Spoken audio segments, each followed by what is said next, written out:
Salam sejahtera Malaysia, denyut nadi suara rakyat bergema di channel ini.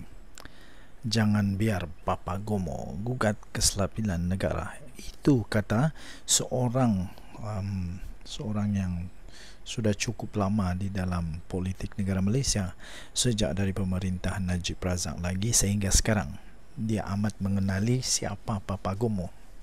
Beliau pernah bersama-sama berhikmat dengan Papa Gomo. Beliau juga pernah menjadi rakan karib kepada Papa Gomo satu ketika dahulu. Sekarang beliau sendirilah yang membongkar betapa bahayanya Papa Gomo ini kalau berterusan dibiarkan begitu saja. Menurut beliau, jangan biar Papa Gomo gugat kestabilan negara. Itu kata Luqman Nur Adam.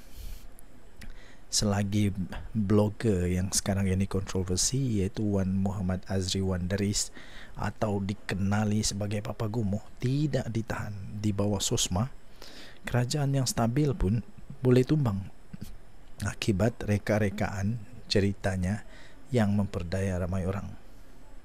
Betulkah itu boleh berlaku? Hebat beginikah Papa Gomo ini?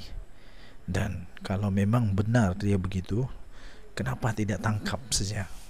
Betul juga kata Luqman Adam ini, kenapa membiarkan dia saja? Ahli mesyuarat kerja tertinggi UMNO, yaitu Datuk Luqman Nur Adam berkata, pada zaman Tun Mahathir dulu, individu yang membuat tuduhan palsu seperti yang dilakukan oleh Papa Gomo itu pastinya akan dikenakan tindakan serta-merta oleh Akta Keselamatan Dalam Negeri pada ketika itu dikenali sebagai ISA. Beliau berkata, individu seperti Papa Gomo ini tidak seharusnya untuk terus dibiarkan sehingga dapat mengganggu gugat kestabilan negara. Katanya, setakat dakwaan di bawah akta hasutan ini nak tunggu selesai bicara manusia yang fitnah melampau sehingga boleh menggugat keselamatan negara, mahu cecah 4 hingga 5 tahun. Oi, lama betul. Zaman Mahathir dulu manusia macam ini dah lama dalam ISA. Katanya lagi, selagi manusia macam ini tak kena SOSMA, silap-silap kerajaan yang stabil pun boleh tumbang, boleh benar-benar tumbang akibat ramai sangat yang percaya cerita rekaan tentara cyber upahan ini, katanya. Tak salah bagi kebebasan bersuara, kata Luqman Nur Adam, tapi membiarkan kebebasan memfitnah kerana mahu dilihat kononnya cuba melindungi hak bersuara bakal mengundang malapetaka, dan ini umpama menggali lubang kubur sendiri, katanya. Tambahnya lagi, sungguh pun PM berhak memaafkan dan tidak mengambil tindakan ke atas manusia-manusia yang memfitnah beliau ini. Janganlah pula hak rakyat untuk terus kekal menikmati kestabilan politik dan ekonomi dinafikan sehingga kita akhirnya kembali semula ke zaman kegelapan Perikatan Nasional, katanya di Facebook. Pada semalam, Papa Gomo mengaku tidak bersalah dan memohon dibicarakan atas pertuduhan menghasut di Facebook dengan mendakwa kerajaan sebagai pro-Israel. Wow, dahsyat. Mengikut pertuduhan, bekas Exco Pemuda UMNO itu didakwa menyebut kata-kata menghasut di laman Facebook Khalid Hamidi jam 1 tengah hari 8 November lalu, di mana kata-kata berkenaan dilihat oleh seorang lelaki yang dikenali sebagai Hisham Syahrudin, 42 tahun, di sebuah kondominium di Bukit Bintang. Kesalahan mengikut Seksyen 4-1-B Akta Hasutan 1948 dan iaitu dalam kurungan Akta 15 yang boleh dihukum.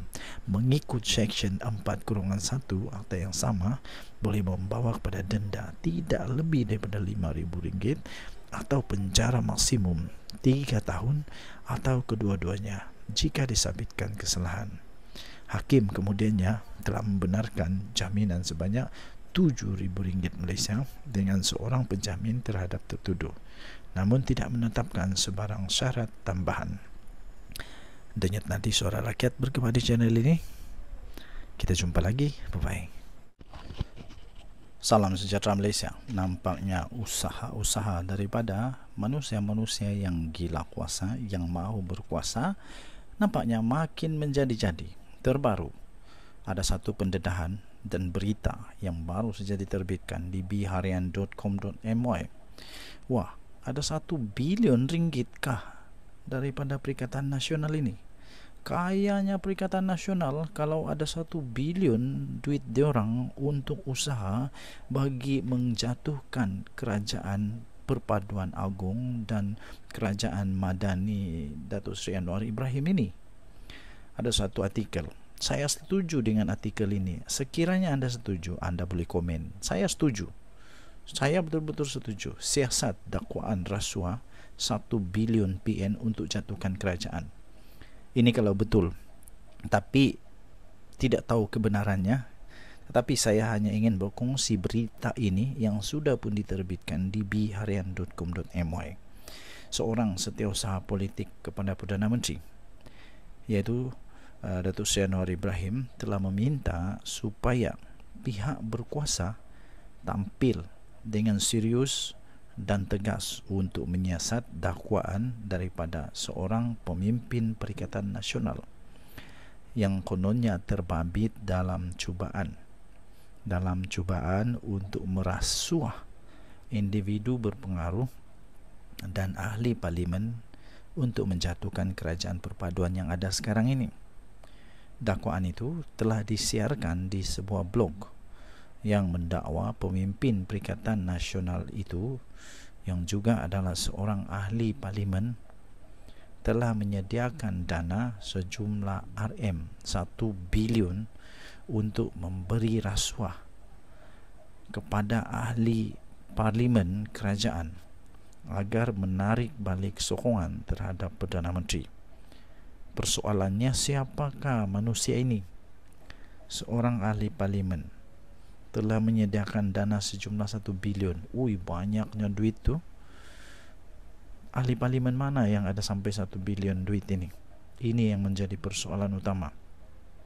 Jadi kata Datuk Azman Abidin, iaitu setiausaha politik kepada Perdana Menteri, beliau berkata kepada AFMT, dia berkata, kami berharap supaya polis boleh menyiasat jika perkara ini benar. Saya setuju.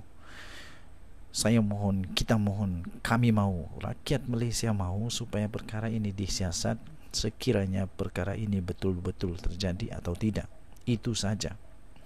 Orang ramai sudah muak dan mulai bosan dengan spekulasi tentang usaha menjatuhkan kerajaan ini. Kerajaan sedang bekerja keras untuk merangsang pemulihan ekonomi.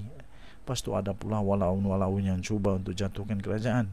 Siap dengan mengaku pula tu ada SD lah apalah. FMT telah cuba untuk menghubungi pemimpin PN itu untuk mendapatkan komen, tapi sampai sekarang belum ada komen lagi. Dan kejadian ini berlaku kerana sebelum ini terdapat spekulasi yang muncul mengenai dengan langkah Dubai yang merujuk kepada perbincangan yang didakwa berlaku di Emirat Arab Bersatu di antara pemimpin pembangkang dan kononnya wakil daripada kerajaan tertentu untuk dalam usaha untuk menjatuhkan pentadbiran Datuk Seri Anwar Ibrahim. Pertemuan itu yang tidak begitu diberi perhatian oleh Datuk Seri Anwar Ibrahim dan pemimpin kerajaan yang lain dikatakan bertujuan untuk mengagihkan tugas dalam kalangan ejen untuk mengenal pasti ahli parlimen yang akan menyertai pembangkang. Tuan-tuan dan perempuan yang dihormati sekalian, saya admin The Twin TV turut mahu supaya pihak berkuasa siapapun untuk menyiasat benarkah perkara ini. Apapun, saya tetap berpegang kepada Undang-Undang Negara Malaysia, iaitu kita dilayan sama rata dan seseorang itu tidak bersalah, belum bersalah dan jangan dulu anggap bersalah sehinggalah beliau dinyatakan bersalah oleh mahkamah.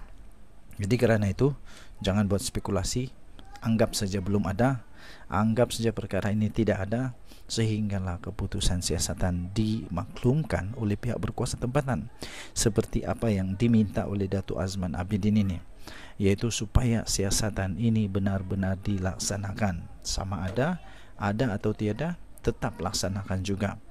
Kalau ada, ambil tindakan, kerana ini rasuah. Tapi kalau tiada, kita bersyukur kepada Tuhan kerana Malaysia semakin bebas daripada rasuah. Dan yang tadi, Suara Rakyat bergema di channel ini. Jangan lupa untuk tekan butang subscribe, like dan share. Malaysia kita punya, cintai Malaysia aku, kita jaga kita. Bye-bye.